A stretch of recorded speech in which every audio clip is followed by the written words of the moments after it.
Hello friends, welcome to taste of Sanvi. இன்னைக்கு சிம்பிளான பட்டாணி புலாவ் எப்படி செய்கிறதுன்னு பார்க்கலாம். அதுக்காக நான் இன்னைக்கு 3 கப்பு பாஸ்மதி அரிசி எடுத்துருக்கிறேன். அதில் தண்ணி சேர்த்துட்டு கழுவிக்கோங்க.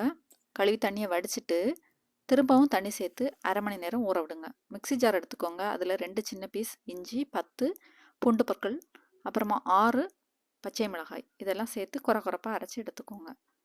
அப்புறமா ஒரு குக்கர் அடுப்பில் வச்சுட்டு சூடு பண்ணிக்கோங்க. அதில் எண்ணெய் சேர்த்துக்கோங்க. எண்ணெய் சூடானதும் ஒரு பிரியாணி இலை, ஒரு பட்டை, 6 கிராம்பு, 3 ஏலக்காய் இதெல்லாம் சேர்த்துட்டு பொரிய விடுங்க.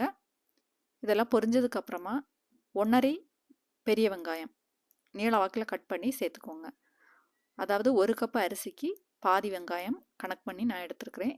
இங்கே உள்ள வெங்காயம் கொஞ்சம் பெருசாக இருக்கும், அதனால நான் பாதி வெங்காயம் எடுத்துருக்கிறேன். இது சின்னதாக இருந்ததுன்னா 3 பெரிய வெங்காயம் எடுத்துக்கோங்க. இந்த வெங்காயத்து கூட உப்பு சேர்த்துக்கோங்க.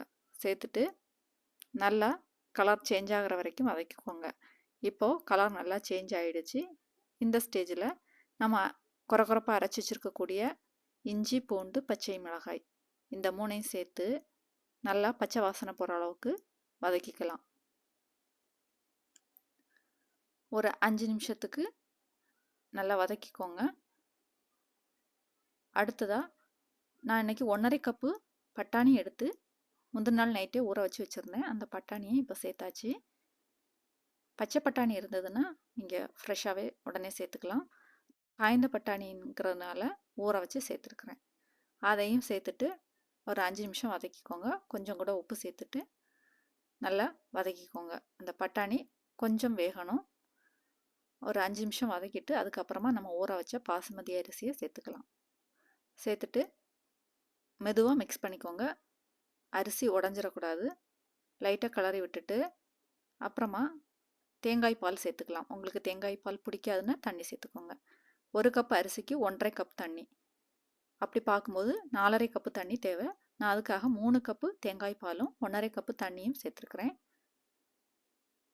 இதை சேர்த்துட்டு மிக்ஸ் பண்ணி விடுங்க. கடைசியாக கொஞ்சம் புதினா இலை சேர்த்துக்கோங்க. இப்போ குக்கரை மூடி நம்ம வெயிட் போட்டுடலாம். ஒரு விசில் வந்ததும் ஆஃப் பண்ணிடலாம். தீயோட அளவை மீடியத்தில் வச்சு வேக வைக்கணும். இப்போ சூப்பராக பட்டாணி புலாவு தயாராகிடுச்சு.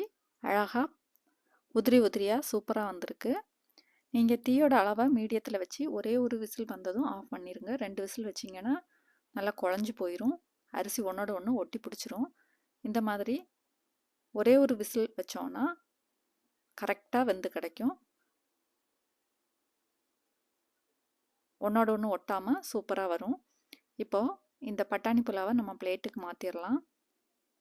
பாருங்கள், அரிசிகள் ஒன்றோட ஒன்று ஒட்டாமல் அழகாக வந்திருக்கு.